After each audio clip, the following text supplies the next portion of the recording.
about a situation by coming up with all kinds of different scenarios that just weren't even plausible.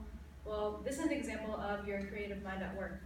And if you've ever felt the need to express feelings or emotions, but really haven't found an accurate way to do so, I would highly suggest opening your mind to art therapy, and more specifically, visual art therapy.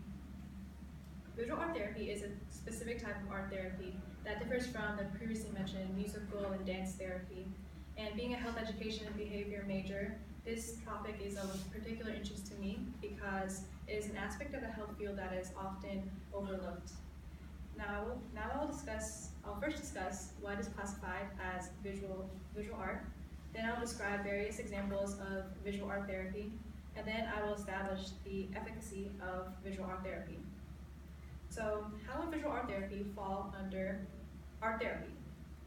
The American Art Therapy Association defines art therapy as the knowledge of the visual arts and the creative process, as well as the knowledge of human development and psychological and counseling theories.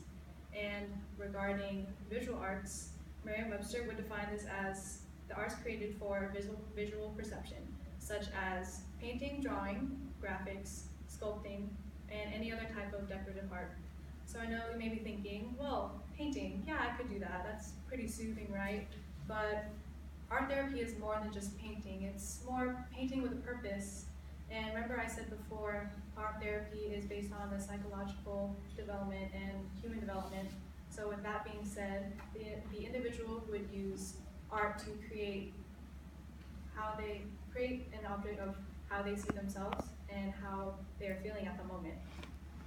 And this would be beneficial in the future because they are more in tune with their emotions, and they will be able to better cope with the emotions in the future. And this is typically practiced with children in hospitals, but also people who are undergoing mental disorders and also people who are recovering from traumatic events. So now that I've talked to you about what is visual art, I'll now go over some examples of visual art therapy. So a common practice of visual art therapy is the use of mask therapy.